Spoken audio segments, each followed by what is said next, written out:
Get out the insurance cards, get out the copays. The office is open, my friends. Brought to you by drroto.com.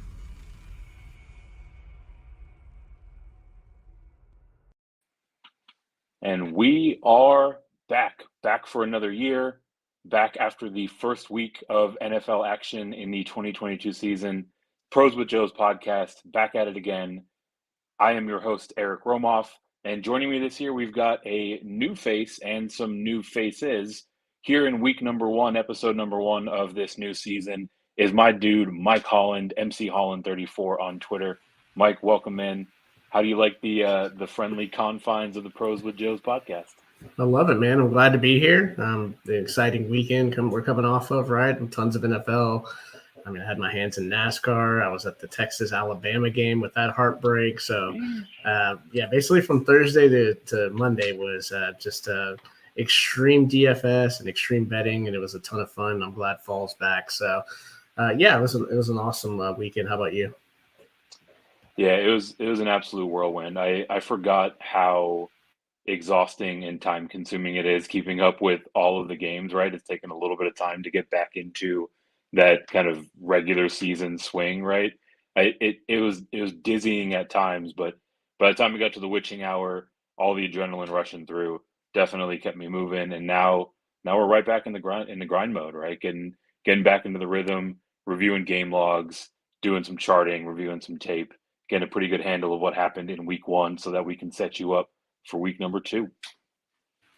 Yeah, I'm excited for week two. I always tell myself I'm not going to play as much DFS in week one, but here we are. But I did have a pretty good season long, so I'm excited about that. But what I'm more excited about is that joining us today on the podcast is going to be the lead analyst at Fantasy Alarm and the host of the Front Yard Fantasy Morning Show on Better Sports Network from 7 to 10 a.m. Eastern, Andrew Cooper. Coop, how are you today? Boys, what's happening, dude? Eric, what up, baby? Yeah, you've popped in on our show, so I figured it makes a lot of sense to pop in on yours, right? Yeah, turnabout is fair play. I don't have any finger traps or any cool consolation prizes other than this sick golden Sonic right here, but you're not getting it, right? Oh, maybe we could do a swaps. I can't give you the finger trap, but I could do like a chapstick for that. Ooh, partially gently used or not super gently, but good. And we'll talk. Gotten up in there. Throw in a couple of fab dollars and we'll make it. Oh, that's the cheat code, dude. Get those extra fabs, man. Take control, right? Right. So yeah, Coop, definitely appreciate you jumping on. Appreciate you being back in the league this year. I guess right off the top, for anyone who missed your rampant promotion while we were fundraising before the season, maybe kind of kick us off by talking a little bit about the cause that you were raising money for and that you're playing for this year. Yeah, so I was always going to do it no matter what because it's a lot of fun and it's because it's yours and we're friends. So I was always going to be in Pros with Joe's. Normally I would do the Cystic Fibrosis Foundation.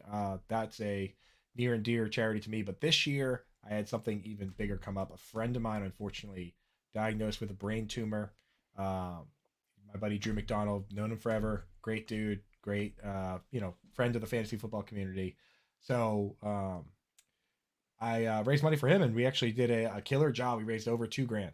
Right, got the first pick in my league, which was nice. Took Jonathan Taylor, so started well. But yeah, so we raised some money for Drew, which is great. That's awesome, man. How is he doing? Yeah, so he just had surgery, successful surgery. They did it in 4 hours, which was like supposedly the quickest it could have possibly been done. Everything went according to plan. And then my buddy being the he's a bit of a meathead. I'm not like he's just like such a with being such a meathead, I'm surprised they were able to get in there and get that so quick. But he's just like such a hardo that he was like, the moment they said it was even possible for him to leave the hospital, he was like, yeah, I'm out of here. So he's already home. He left in like 2 days. And he's a tough guy. He's got like the shaved head. So his head was shaved before. So he's got the scar. And they said that temporarily he won't be able to see out of one of his eyes. So he's walking around looking like this badass villain right now with like the scar and the eye patch.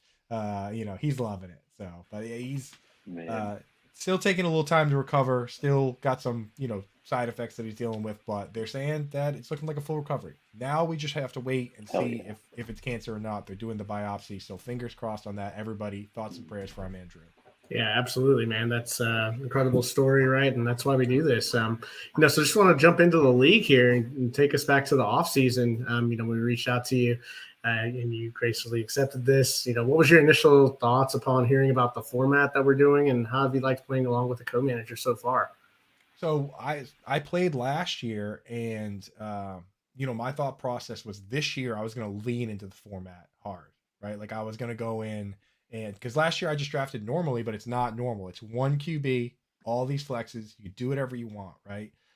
So we decided to lean into it. And luckily enough, the guy that won, it's like people, for those that don't know, I'm sure if you're watching this podcast, you do, but for those that don't know, when you donate, each donation is $1 that gives you an entry, and then we pull it.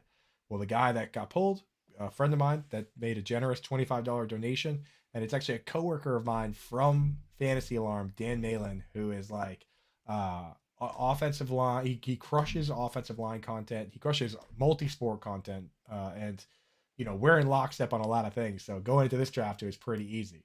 It's like Fantasy Alarm teaming up, pros with pros is kind of what our team was. So, man, got the cheat code, and with your guy Dan, I mean, with all that offensive line knowledge.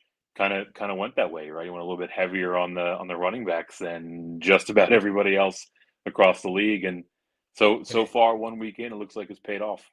Yeah. When you say a little bit heavier on the running backs, I think you might be underselling it. We started the draft because it's like we're like, you know what? If everything's a flex, we don't have to draft tight ends, we don't have to draft wide receivers. So we started off, I think, 7 straight running backs, right? Like we took Jonathan Taylor, and then we took just a bunch of guys. I mean. The funny thing is, I can't believe we won this week because after the Thursday game, we had 2 players play and we had negative points.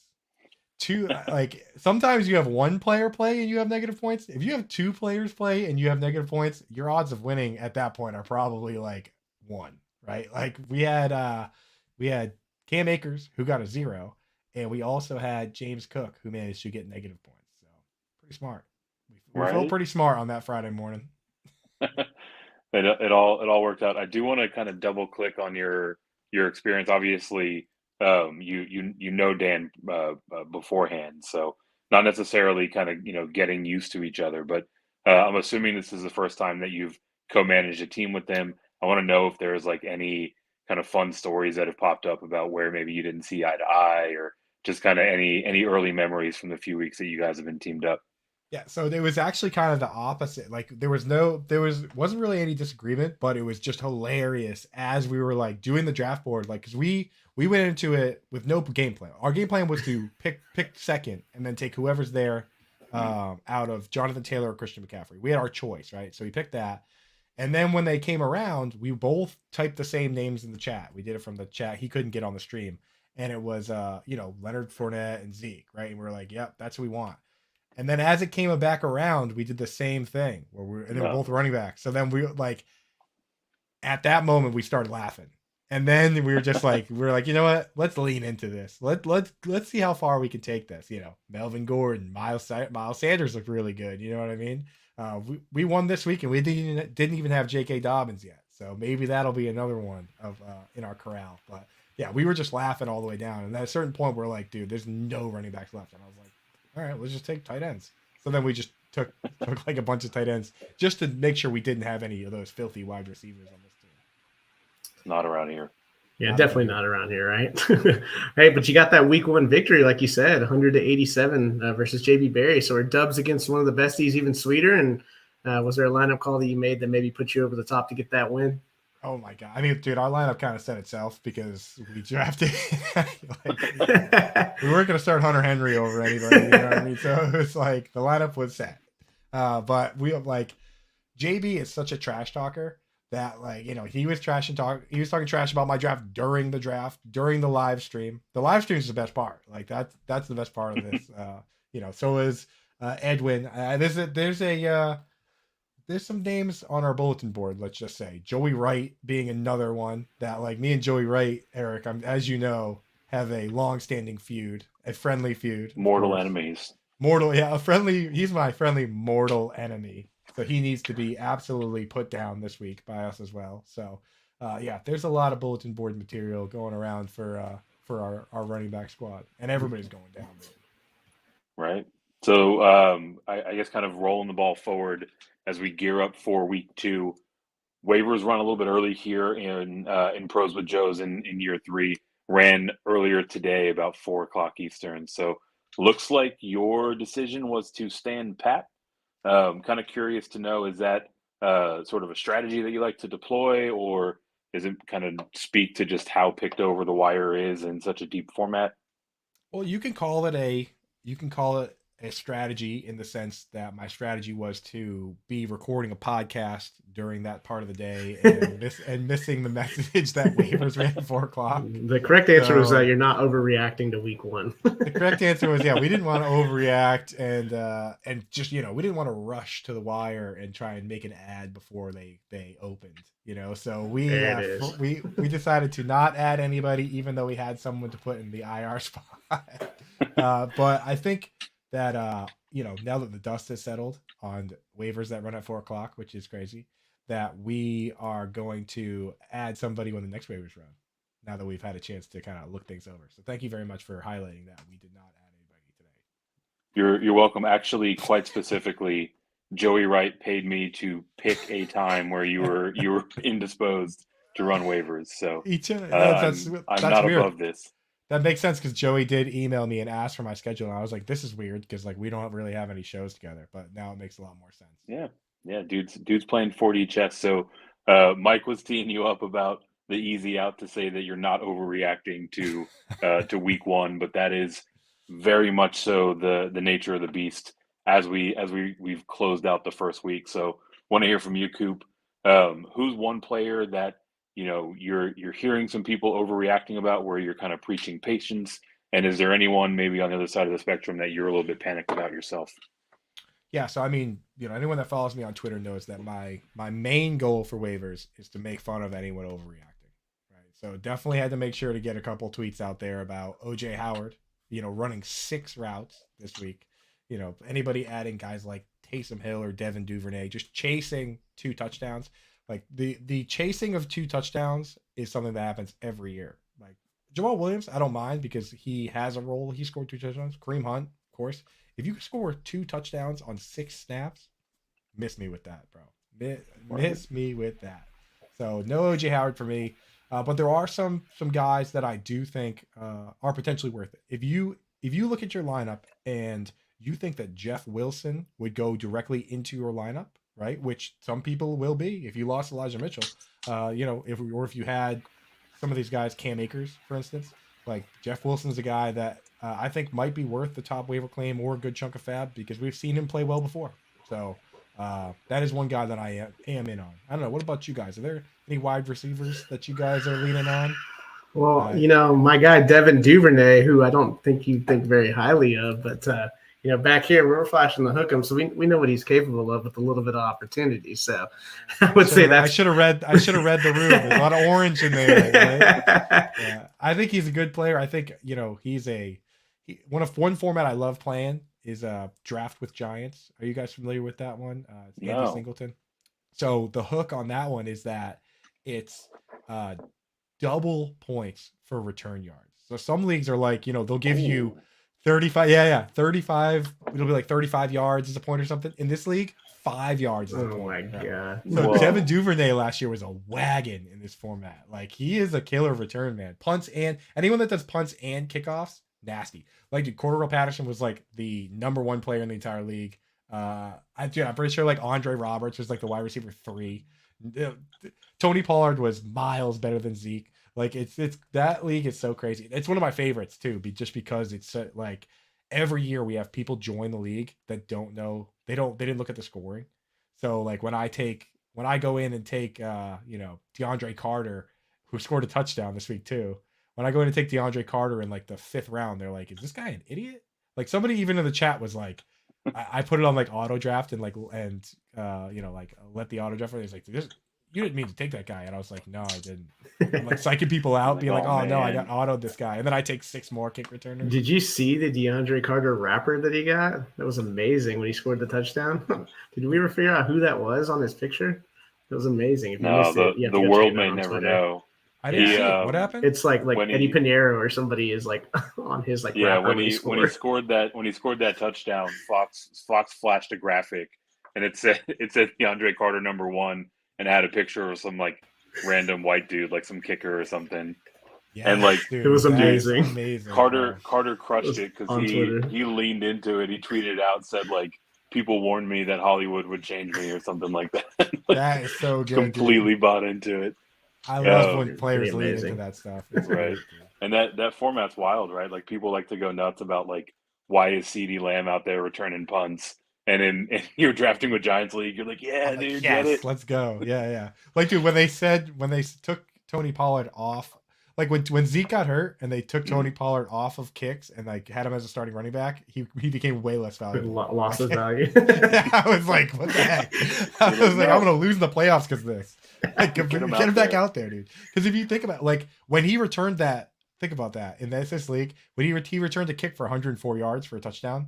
Dude, that one play is 27 points in this league. Like he scored Your more. week is just over. You He just scored got the more dub. points on that play than like Terry McLaurin scored all year. Like, This sounds like our home league that me and Eric playing, where 38 points from your defense and kickers are regular. oh, that sounds like a nightmare, dude. It is literally the worst league that I'm in.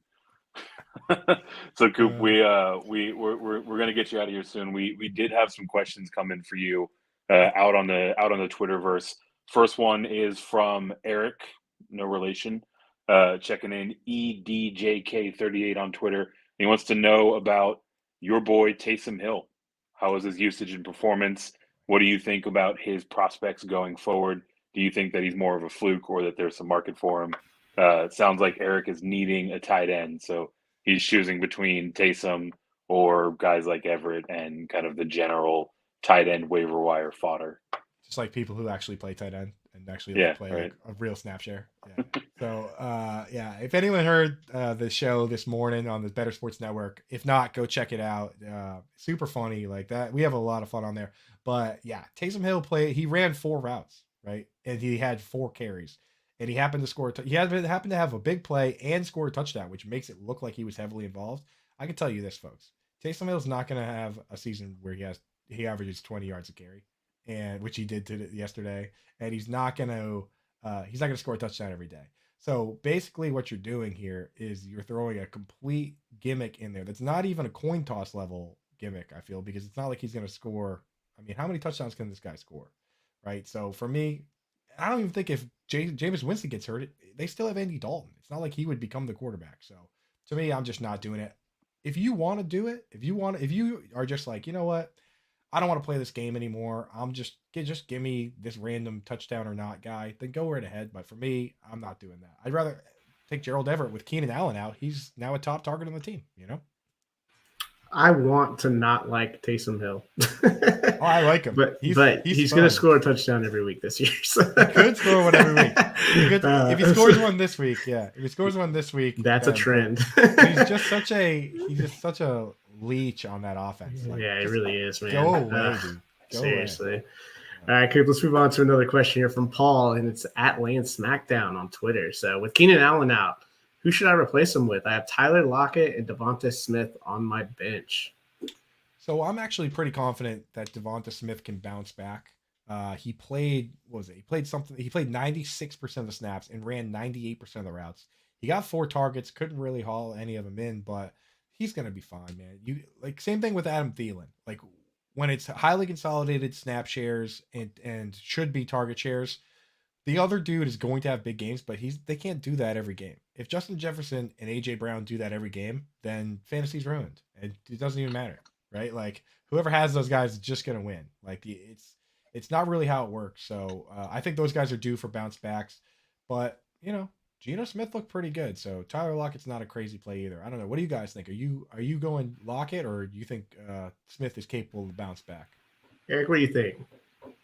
Yeah, I'm definitely going towards Smith on these two. I mean, we're not going to see AJ Brown had what, like 40 to 45% of the target share in one game. Like that's just that doesn't sustain over the course of a year, right? So Devonta Smith is going to open things up here pretty soon. You don't get to play the Lions every week. Yeah, right? That's true. Yeah, that is very true. But I'm going back to the Smith well early and often because I lost a ton of money in DFS on him. So I'll be rostering even twice the amount that I had last week. So go, dude. Catch those falling knives. Yeah, exactly, dude. buy some Devonta Smith if you're on the DraftKings Rainmakers, dude, you need to get yourself sponsored, my guy. You're out here banging. I might have to. I'll hit them. I told Impemba. Me and Impemba were like, I was telling Mike while you were off that me and Impemba were like supposed to be recording a podcast today, but instead we were just like ripping packs for a half hour. I'm like, dude, why don't we? I'll write some articles. Like, can you just hit them up and have right? So I think we're reaching out. We'll see if they'll comp us some packs because I got some strategies, man. I'm making some money over there. It's actually kind of cool. So, but hey, until they sponsor us, don't go over there and play. Don't you dare. Don't you dare. And definitely don't buy any Devonta Smith cards. They're all mine. I get the feeling that if you and Impemba withheld your patronage, their usage would go down like 600%. Yeah, I'm in like the top one. I'm ranked in the top 1,000. Let's go. So we got one more before we get you out. Another Andrew checking in. This time, Andrew Gifford at Gifford Talks on Twitter wants to get your read on the Carolina wide receiver situation. So sounds like he rosters DJ Moore, came in behind Robbie Anderson, at least in terms of on-field production in week 1. Do you think Anderson is kind of the more desirable piece, or are you still riding with DJ? So DJ Moore is going to be fine. And this is a mistake we make every year with week 1, which is the average number of offensive plays that a team plays in any given week is somewhere from 60 to 65. Last year, the team that led the league played 69 snaps a week, right? The Panthers this week, because of the game script, only played like 53, right? So you're already well below average. They're not going to only play 53 offensive snaps every week. And DJ Moore played all 53 snaps. He played every single snap. So in a normal week, or even potentially an above average week, which are going to happen too. That's how averages work, right? Like they're going to have games where they play 70 or 80, and then he's going to play 70 or 80 snaps, and he's going to be a lot better. And he's going to get to 1,000 yards like he always does. He's DJ Moore. So that's how it's going to work. And on the flip side, I see all these people running out to add like Hayden Hurst. Like you got to realize the Bengals played overtime. They played 100 snaps on the dot to the T. That's not going to happen again. I mean, it might one time. If it happens again, they're going to lead the league in snaps, and they'll average like 69, right, or 70. So it's like You're chasing things that are it's just like the most basic of things, but we just ignore it. We love to ignore it, right? Like the Jets played 84 snaps. Just a heads up, like they're not going to be able to throw 100 passes to the running backs every week. Just so look out for that. Man, Andrew Cooper, Coupe Fiasco on Twitter. Not only getting you the fantasy information you need, giving you a little bonus content on how averages work. That's just math, baby. Coop, before we get you out, I want to tell the people where all of your fantastic content is, where they can find it, best way to support you out in the world. Absolutely, man. Best way to support me is, on Twitter. I anything I do, I tweet it out, right? So if you follow me, if I've ever helped you, slap a like on there, a little retweet on any tweets that you think might be funny or informative. That helps me out, helps us grow. And the biggest way to support me right now, outside of going to Fantasy Alarm, becoming a member, which a lot of people do when they like our content, the biggest way is to tune in, if possible, 7 to 10 a.m. for the FYF morning show, Better Sports Network. Eric, I know you hang in there. You want an autographed jersey in there too. Shout out. So you can attest to the people that it's a lot of fun, right? Man, it is an absolute blast. We're in there firing and rehiring Keith multiple times a day. We are breaking every type of button in that app. And like all joking aside, like it's a really cool concept, and it's a sick platform to be involved in. Like I legitimately get geeked out like every morning when I see like a new user that I hadn't recognized before jumping into the chat. Like it's a really cool way to kind of bring like that listener and audience engagement into the conversation, right? You're not just sitting there listening to three people talk like you are right now. you can actually jump in on the conversation, and it ends up being a ton of fun. Yeah, I mean, as much fun as this is, it's like you can come on our show on video and we'll give away prizes and stuff. Like my buddy came on with his daughter on Sunday, and he won a Patrick Mahomes rookie card. You know what I mean? Like, What? and yeah, oh yeah, dude. I was like, what do you like when they said we were giving away a rookie card? I was like, I expected it to be like, like Jalen Tolbert or something. You know what I mean? Like I figured it was like Sammy this year's. Coates. Yeah, when he opened it, I was like, "What, dude? It was a Patrick Mahomes Prism rookie card." I was like, "Get out of here, dude!" Oh, I did see that. Yeah, it was like the Yeah. die cut. Yeah. Right. Yeah. So pretty cool stuff, man. It's like we play trivia. We have people on to play trivia games and stuff. You come on, make fun of JL, which is like my favorite thing to do. So Best part. it's a good time, man. Yeah, come join. It's a lot of fun. Awesome. Coop, thanks again for jumping in with us tonight, for powering through some technical difficulties. Always fun having you by, and definitely appreciate you jumping into the league here for year 2. Go and chase down that chip for our boy Drew. Got you, man. And hey, cheers. Thank you so much for doing this charity, dude, because, twice now I've been able to raise a good chunk of money for things that are near and dear to my heart, man. Couldn't do it without you, Eric. You're the man. And Mike, nice meeting you, dude. You're a funny guy, man. I'm giving you a follow right after this. All right, brother. We'll talk to you soon, all right? All right. Cheers, Thanks, guys. Coop. See you, man. So, Mike, we do have some business to attend to on the back end of the Pros with Joe's podcast. Before we jump into a bit of a league update, let's talk about the week that was. Some news and notes from around the league. We actually set it up perfectly with Coop a few minutes back. Monday Night Football was the outcome that just about everybody saw coming. And by just about everybody, I mean almost nobody. 75% of the money plus on the Broncos side of the ball obviously went to the Seahawks direction after some questionable play calling. So real quick, kind of give us your takeaway on that Monday Night Football game. What stood out? What are you looking for from both of these teams as we roll the ball forward into the season? Yeah, I think it was a great game. It was a great environment, which we expected, right? Russell Wilson returning to Seattle. And that's why when I saw the line plus 6.5, I think it got down to plus 6. I was all over that. That's a tough environment to play in, and that those guys were going to come out strong. Geno Smith was going to come out strong too. I mean, he looked really good.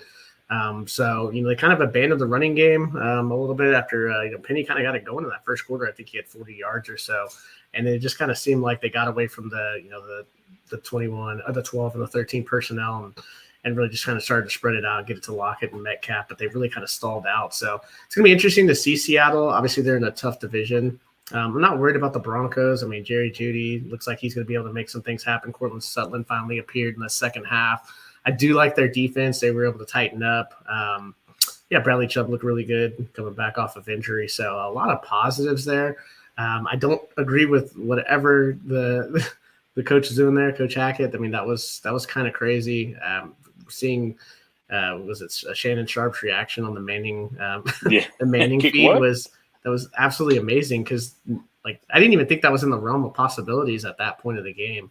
It just didn't make a lot of sense to me. It didn't make a lot of sense, some of the play calling inside the 5. I mean, there was just tons of opportunities for Denver to really just kind of put that game away. It felt like, or at least get ahead in that game and really, be able to use that lean on that pass rush and defense towards the end. But they just never could get it going. And I think some of that's the play calling aspect of it. But what were your thoughts?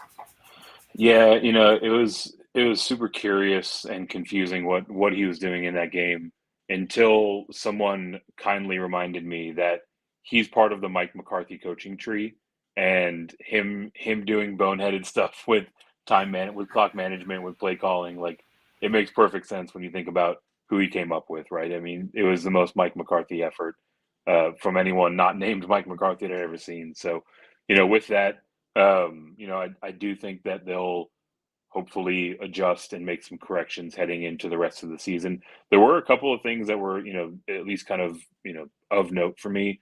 DK Metcalf went 7 for 7, hauled in all 7 of his targets, but it was only 37 yards. Obviously, bit of an underwhelming day from a yardage standpoint. But if he's going to continue to catch 7 balls a week, he's got the physical skill set to where he's going to be getting some chunk plays on those yardage. So, definitely think brighter days are ahead for him. Geno Smith played admirably. Randomly enough, he was the second highest rated QB in PFF grading this week, right behind Josh Allen, just like we all drew it up. And on the downside, I'm a little bit worried about Penny. I mean, he looked really strong, right? He looked like the Penny that won a lot of people championships last year, but he was still ceding all of the third down work to Travis Homer, right? So, I mean, Ken Walker could be back as early as this week, maybe next week.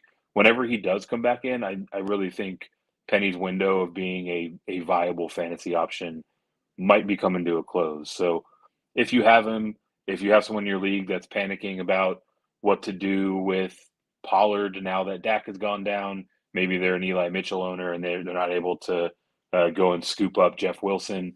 Might be time to go float out some sell high-ish offers on Rashad Penny while you still can. Yeah, I don't mind that at all.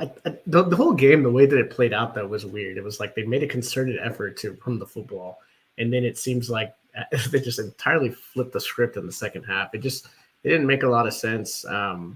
But yeah, I mean, there's obviously, I watched Kenneth Walker a ton in college, and that guy was a monster at Michigan State. So he's definitely got the pedigree when he comes back in. He's definitely someone to watch for. But yeah, a little concerning. Obviously, watching Homer take away some of those third down opportunities, but they were behind the chains a lot. It felt like those two rookie offensive tackles really struggled, and they just weren't able to get much going in the second half. And I thought if they'd really just fed the rock to Penny a little bit more, they probably could have gotten some easier first downs. And that last drive after Denver got that field goal, I don't think they ran the ball one time.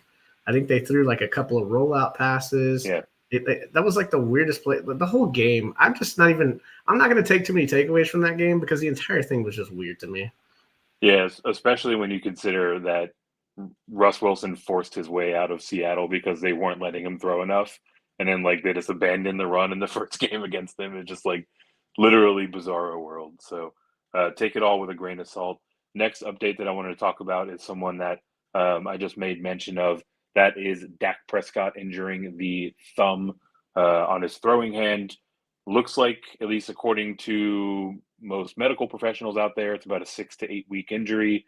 According to Jerry Jones, not a doctor, could be back as soon as 4 games from now. So somewhere between 1 to 2 months. So, Mike, what are your thoughts on this injury and specifically the fallout? Right? Are you dropping Dak if you have him? Who are some guys that you're looking to go out and try to replace him with? Yeah, I don't think I'm going to drop Dak. But this is you look at it when he was in the game, it was not pretty. They got offensive line issues. Obviously Gallup's still out. Amari Cooper's not there anymore. CeeDee Lamb, to me, I know he's got the hype train going the last few years, but it seems like he's just not always focused and he struggles with drops every now and then.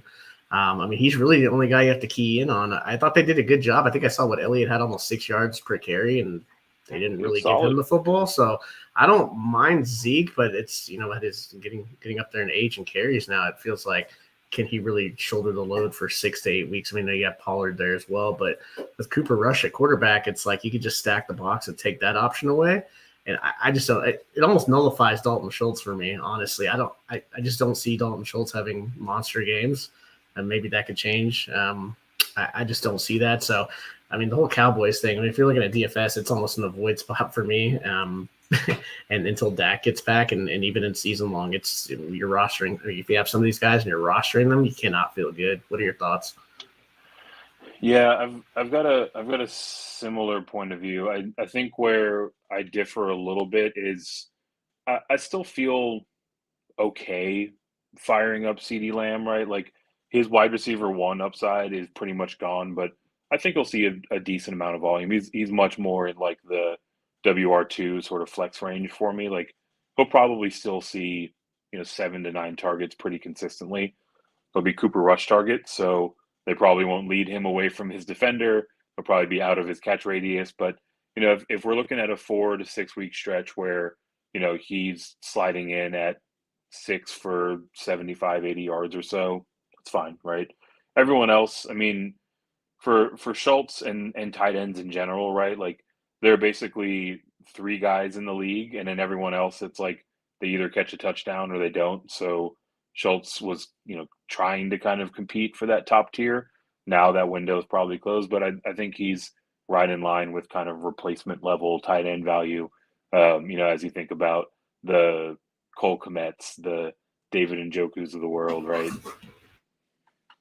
And then can we stop the talk about like Jimmy Garoppolo and I mean, it's just, come on, like, what are we doing here? Like, you're not going to spend. I mean, look, San Francisco's in a good spot, right? I mean, the guy took a massive salary cut here, so things don't really work out in the first 3-4 weeks. I mean, there's always an option that they could go to him or an injury to Lance, and you can plug him right in. I don't think he's really an option. I don't think a lot of teams are going to be willing to give up their backup quarterback right now because it's so early in the season, especially a quality backup. One guy I'd love to see go there would be someone like Sam Ehlinger, not just because I'm a Texas fan, but you got to have someone that can bring a breath of fresh air. It feels like. I mean, you already kind of know what you have in Cooper Rush, so for me, it just seems like there's not really many options, especially just a week into the season. Like, how quickly can you get a new quarterback acclimated into the system by that time? I mean, you're only staring at a month out from Dak coming back. And I just don't know that this roster is even that talented to do anything this year. So is it really that bad of a thing to have a down year? I mean, it's just kind of one of those things. If you're a fan, you're almost like you don't want to be middle of the pack by making a few moves and using draft capital and things like that. But I don't know, man. It's just a weird situation. I think the issue is that you're speaking from the perspective of either a fan or a level-headed observer of the NFL, and we're talking about Jerry Jones here, right? He does not believe in down years for the Cowboys. The only thing that's kind of working to conflict with that is if he's advancing the narrative that this is a 4-week injury, then he's probably not going to be willing to give up really much at all to try to bring in a Jimmy Garoppolo or anyone else's backup for that matter. So, for San Francisco to let Jimmy G go, I think it would be a heavy price tag. And I don't see I don't see old Jerry Jones letting go of much if he does believe that it is a 4-week injury. So the talk about Jimmy G brings us into our last update for the news and notes this week. That is Eli Mitchell came up with an MCL sprain playing on that slop of a field in Soldier Field, 6 to 8 weeks. So it looks like he's going to be out for a while. I think he actually got placed onto IR today. So, obviously opens up the door for the next man up. Want to know from you, who you see that next man up being. Do you think that he's, potentially someone that you can roster, or you think we're heading more into kind of a committee situation? Oh, man. Yeah, well, first of all, that field was absolutely ridiculous. I can't believe that happened. I mean, I'm surprised more guys didn't go down. I mean, it was absolutely insane. Pretty cool to watch the celebration, though, at the end. But, yeah, I mean, Jeff Wilson, right? Like, we've seen him and what he can do. I'm not mad at it. Obviously with San Francisco, being one of the better teams in the NFC, we could definitely see him do some things. So I'm pretty excited about that.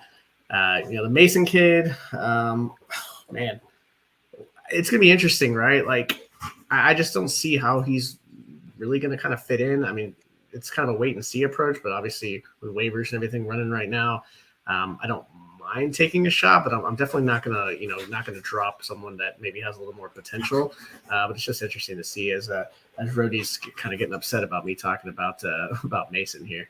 He must be a fan, but yeah, I think for me, it's just really going to be Wilson. They're going to use Deebo Samuels in that role too a lot. So, Trey Lance is going to run the ball a lot. So, yeah, I don't know, man. From a fantasy perspective, it's Wilson. That's about it. It's a kind of a wait and see approach. I forget the other kid they have there, the one from Maryland, Price. Tyrion Davis-Price. Yeah, Tyrion Davis-Price. I mean, yeah, wait and see approach for me. I'm not going out and wasting a roster spot on one of those two. But if you're in desperate need or had some of these guys like Najee or someone like that go out, I don't mind pick up there. Yeah, I think Wilson's definitely the priority. The other guys, like if you want to throw a dart and you can get them, you can get them cheap if you're working on Fab, or if you can go scoop them up tomorrow morning after the waivers have already run. Don't mind a speculative ad there either. Mike, I want to shift gears into the league update. I'm actually going to let you cook here for a minute. My laptop is about to die, so I'm going to grab my charger while you give this league update. For anyone that is struggling with basic math, half of the league is undefeated and half of the league is looking for their first win. So not really much of a scoreboard update in terms of the actual win-loss records. But Mike, you want to run us through some of what went down in the various conferences across our 4 groups of teams? Yeah, absolutely. I could definitely do that. We're running 4 different leagues here. We'll start with the Sandwich League here. Peakton High School. Alex rolled Howard Bender by nearly 70 fantasy points. So definitely interesting to see. And then Ryan Hallam squeaked past Seth Woolcock and his Joe by only 6 points. So those were 2 pretty interesting matchups to follow. If you look at it, the matchup between Alex and Howard, I mean, Alex had the Mahomes-Kelsey stack, which obviously was worth its weight in gold. Howard with Mostert, Pierce was kind of a letdown, just not really much to combat that stack. So could definitely see that big number there for Alex. But, for Ryan, he had the Wilson hammer, which was nice, and it definitely paid off. But, for Seth, it was a little bit of bad luck with Dak going down. So that quarterback trade off there, really the Sunday night game, looking good for Seth. And then Dak has the game that he has and gets injured. And here comes Wilson the next day, who has a pretty solid game, able to leapfrog there to take the win. So definitely 2 things that kind of stood out here. In the Nintendo League, Akash, Ariel, they stomped Mike by nearly 70 as well, 184 points overall, so crazy time there. And then Steven, gets by Crystal here by 11. So that was another interesting matchup to watch. I think when you look back at it, the Smash team here, obviously big time contributors here from Mahomes, Adams, Barkley, against Daddy's home, which was Mike. Had Dak, but also kind of missed out on some performances that were put up by Pittman and Jefferson. So a little frustrating there. And then Steven withstood Allen, which, obviously that Thursday night game, Allen went off, which was really kind of expected, honestly. Kid is just a baller. And just didn't have much else working on the other side. So able to take it down by 11 there. So you get back there, you got the charge going. Yeah, we got it work in. And what we're running through here are essentially our kind of snoozers, the people that ran away by a huge margin. And then on the other side, a couple of the matchups where people just sort of squeaked by. So I'll close this out with seasoning. Our big winner, none other than Hutchinson Brown, put up a 45 spot in terms of point differential against Steve Lawson. And on the other side, friend of the show, Shane B, squeaks past Jeff Bell. 3.5 points came down to the wire. So I know you got some notes on those 2 games. How did that one shake out? Yeah, just looking at that matchup with Hutch, I mean, that was a very balanced attack. And he even was able to withstand my guy, the Slim Reaper, putting up that goose egg. And on the other side, Steve with Akers and Negative Cook, that definitely didn't help there. But for Shane B, just that's about as close as you can get, right? Knox really hurt Bell on Thursday, so kind of starting off slow there. Just contributions all across the board for Shane. So just a really, really tight matchup that was fun to watch. Yeah, it definitely came down to the wire. And in our comic conference, Comic-Con, as I like to call it, the fantasy football doc, our guy Edwin, almost doubles up. Rob Norton puts up 182 to 95. So pretty comfortable win there. On the other side, Coop's arch nemesis, low key, maybe high key. We got Joey Wright squeaking out the dub by 13 against Kluge. How did those 2 shake out? Yeah, when you break this one down, I mean Edwin with the middle and late round picks here, just absolutely coming through, right? You got CEH, Michael Thomas, Dotson. That was my guy in DFS this past week. Those guys did work, right? When you get those guys in the mid to late rounds popping off like that, it's just going to make it for a really nice week. So kind of tough there for Rob to really withstand that there. Then Kluge, right? Done in by Rajas, and all the funny gifts and things that were being done to him about being frustrated about his receiving core this year. And that kind of helped Joey here withstand the loss of Elijah Mitchell. So, a lot of injuries in week 1, right? Some people were hurt by it. Obviously, some poor performances out there early in the week by some of the Rams players. So, overall, just a lot of fun this week to watch. Yeah, definitely some fun matchups. And a lot of piss and vinegar built up in these league chats. People throwing some darts across the way. So everyone's definitely fired up to head into week 2 and either get a win streak going or try to redeem themselves from week 1. Those that are most likely in the redeeming category have a direct avenue to try to advance their position for week 2 and beyond. That's waivers. Waivers run twice a week in Pros with Joes. We are on a fab bidding system, so everyone starts out with $100 and they can bid as little or as much as they like. Right off the bat, we'll start with the Sandwich Conference. We got someone that went full bore, all in, every chip in the middle. Josh Cho drops $100, his entire budget, on Jeff Wilson. So let's at least give the man his due. Explain for the people the scenario in which this will pay off for Josh Cho because he has Jeff Wilson. Give us only the good news. Only the good news on this one? Well, the good news is on this one, the 49ers, like we talked about earlier, they're a good team. So, he's going to get some goal line work. Obviously, he's going to get a bulk of the carries. I mean, the usage should be there. And I don't mind it, right? If he takes off with this role too, there's even a chance that maybe even when Mitchell returns that he might be the guy. So just really depends on, how he does the first couple of weeks here. Be fun to watch. But, the full 100 piece on it, I don't mind it, right? Yeah, I mean, look, it is a deep league, right? 14 teams, everyone is rostering 8 flex spots and 6 bench spots. So not a whole lot out there on the waiver wire. So not really mad at someone going out and getting their guy, right? It might be a little bit more of an aggressive line than I might have taken, but I mean, we saw it last year with Elijah Mitchell right here in this very same backfield, right? Stephania Bell went out, and I think she spent 3 times more, 75% of her budget to go get Mitchell, and it paid dividends, right? The opportunity to try to go and kind of cull through the wire and find your way into a guy that can contribute is pretty limited in this world. So, I mean, can't be mad at Josh going out and getting his guy. On the other side of that narrative, Jordan Loop is trying to make it happen on the cheap, trying to get into that backfield, goes out and adds his namesake, Jordan Mason, for $10, 10% of budget. I guess my question for you, Mike, at $10, is that about how much you'd be willing to spend? Or are you trying to sneak in Jordan Mason for a couple of dollars or maybe even a $0 bid? No, I think with the time that Mitchell's going to be out, I don't mind $10. I mean, 10%, that's not bad at all. So, probably would have liked to have seen $5, but I don't mind $10 at all. There's some upside here. I know I talked about earlier. I just don't know exactly because we just haven't seen it right. But yeah, definitely an interesting play, and it's not going to kill you, but definitely has some upside. Yeah, speculative ad for sure. We'll close out the conference. Our boy, or Chuboy Jay Rich, Jordan Richards, adds ya boy Devin Duvernay for a cool 2 spot. Definitely can do much worse than Devin Duvernay for $2. So like how the Sandwich Conference got to work. Nintendo is next up. We've got Jamie adding Jeff Wilson for $69 less than Josh Cho. Nice. Linda jumps in. New name on the board.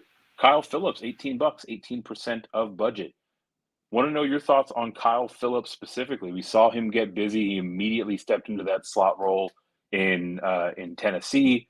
We've got Treylon Burks getting a little bit, taking a little bit of time acclimating to the offense. We've got Robert Woods, who claims to be fully healthy, but is less than a year removed from the ACL. So you think Phillips is more of a kind of a flash in the pan, or do you think he's actually got a role here and he's worth rostering? No, I think he's got a role here. I don't know the upside is going to be there on a week-to-week basis.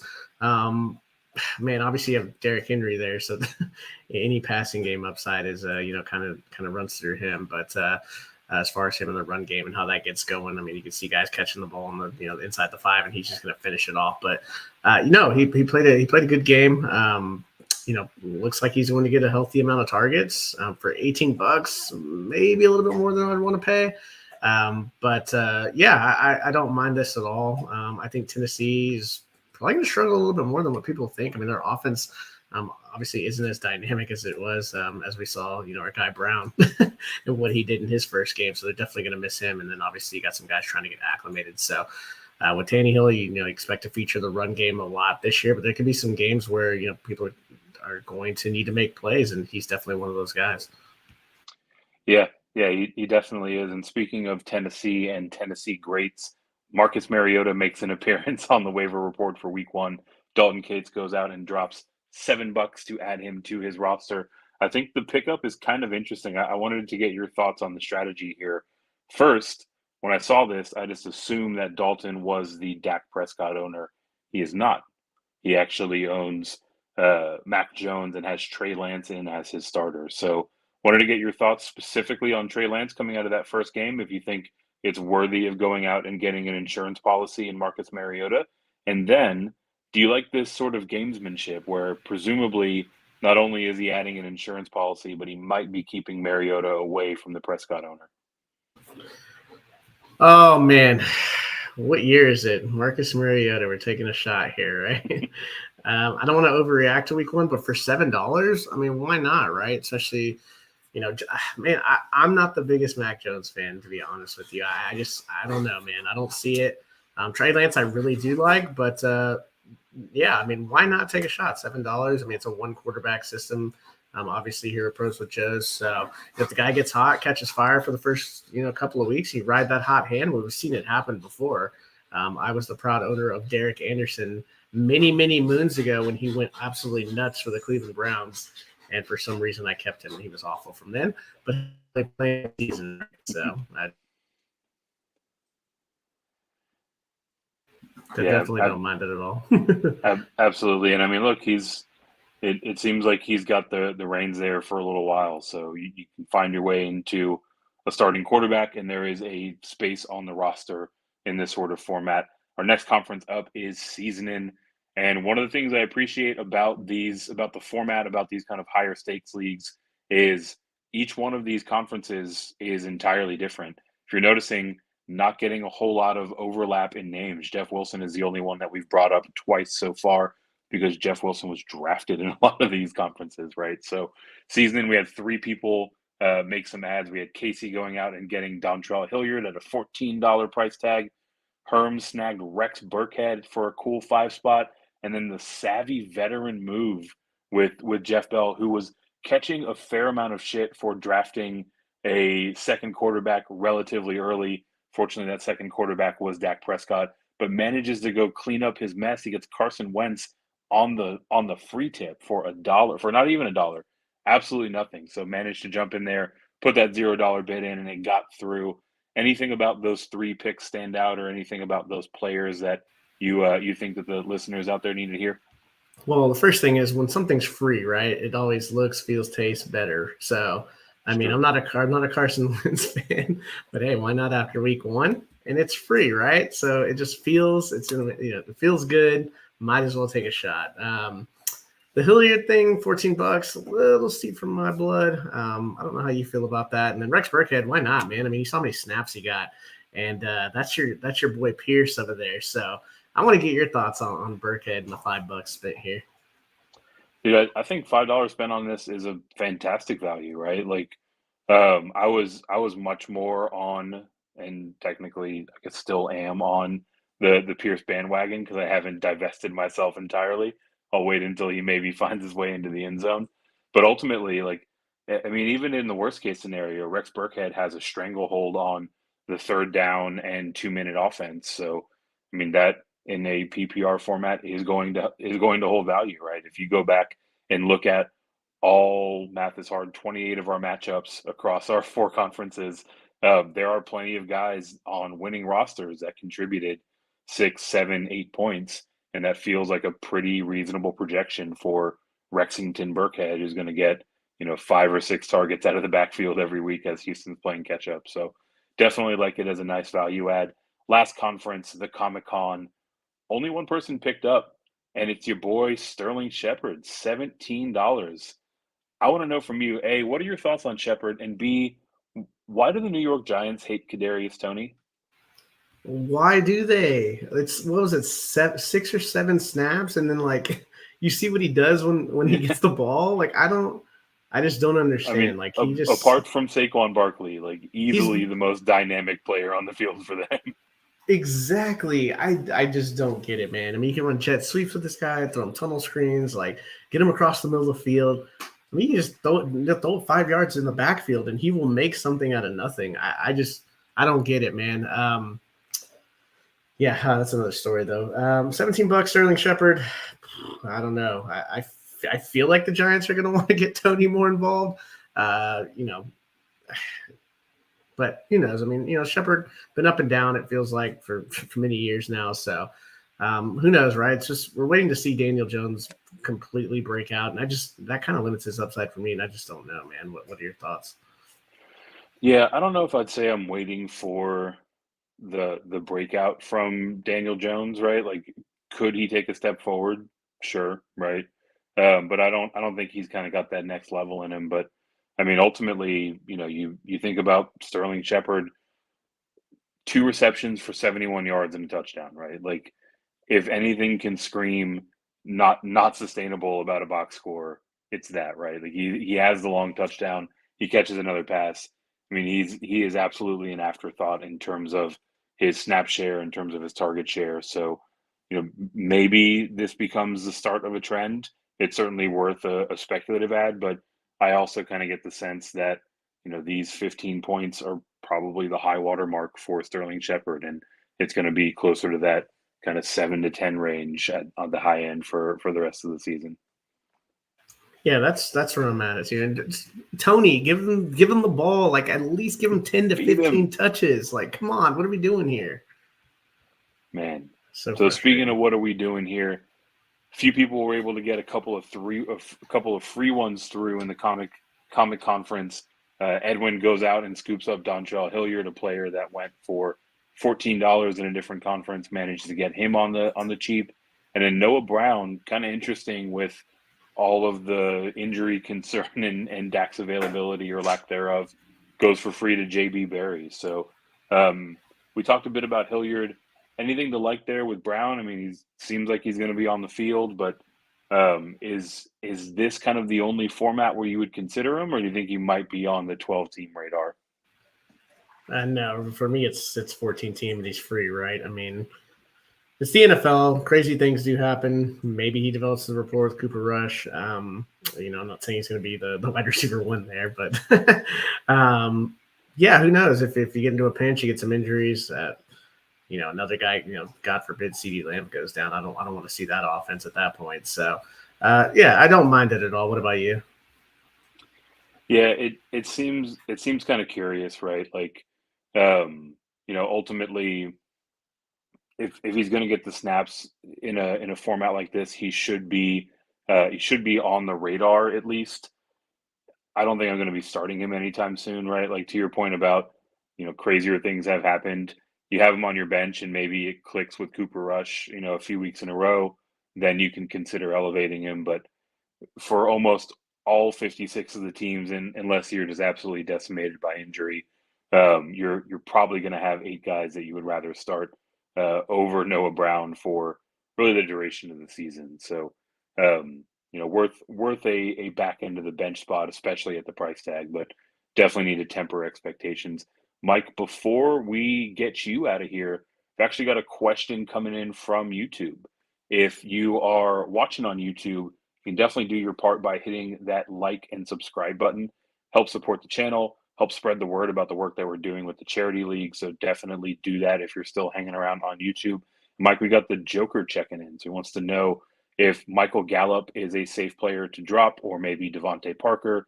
Sounds like they're targeting Jeff Wilson. So a little bit weak at running back. Montgomery coming off of that weak game in the bog. Penny, who we talked about earlier, as someone that we've got some concerns around. So, you know, wanted to get your thoughts about dropping either of those guys to go out and target Jeff Wilson. Do you think he's the right player to target? And are you comfortable dropping either of those dudes? Yeah, it's 16-team money league.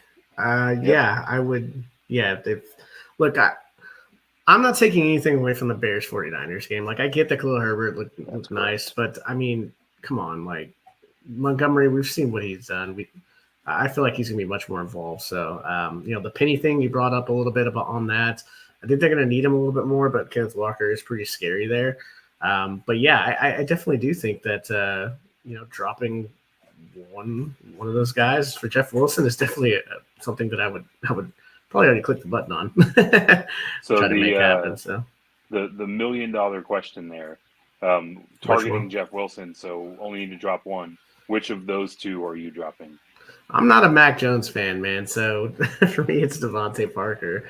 I feel like when we've seen what happens when Gallup is on the field, with Lamb, another quality receiver. Now I know Cooper's not there, but it feels like that offense is a little more whole. You got CD, working the slot, but Gallup really creates that outside, and Dak's taking plenty of shots with him. So I got a little more trust in Gallup once Dak returns. That's kind of scary, obviously, because we don't know how soon that's going to be.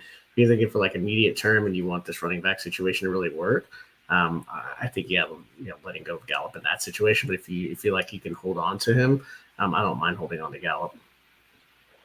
Yeah, so Mike is not going to be surprised by this answer, but for me, the correct answer is drop neither of them. Go shed your defense, go shed your kicker. If you have a backup quarterback, go let that person go.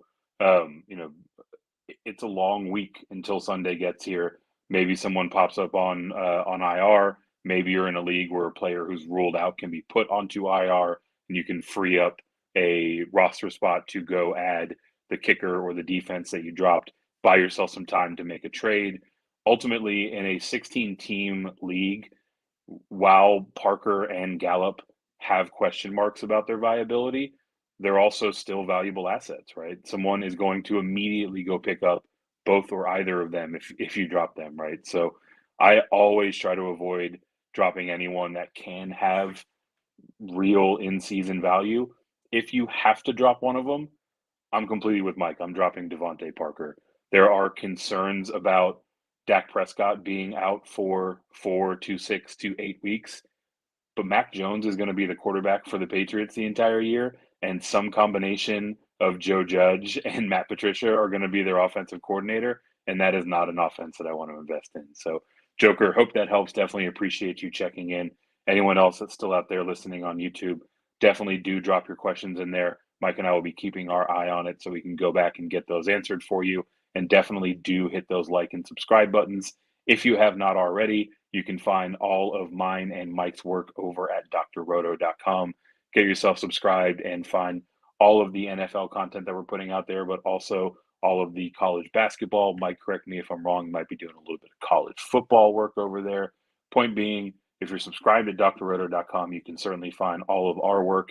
And as of earlier today, our in-season fundraiser is live for the Pros with Joe's Charity League in year 3. So done all of our preseason fundraising that ultimately works to match up our pros and their Joes. Now we raise money from today through the end of the season. You get over to proswithjoes.com, get yourself registered. There's a donate button right up at the top that takes you to our donor page. And the money that we raise there is going to go to the Winning Pros cause. So Cooper was on with us today. If and when he takes this thing down in 17 weeks, then all of the money we raise there goes to his boy Drew, trying to make that recovery from his recent brain surgery. So if you are so inclined, if you're interested in getting involved, get over to proswithjoes.com, get registered, hit that donation page, give a little, give a lot, whatever you can spare. Definitely helps do some good out in the world. And we'll see you next Tuesday, 9 p.m. Central, 10 p.m. for you weirdos on the East, for Pros with Joe's podcast. Thanks for stopping by the office. Get your fantasy prescription by subscribing to the channel and checking out drroto.com. And until the next visit, be well and take care.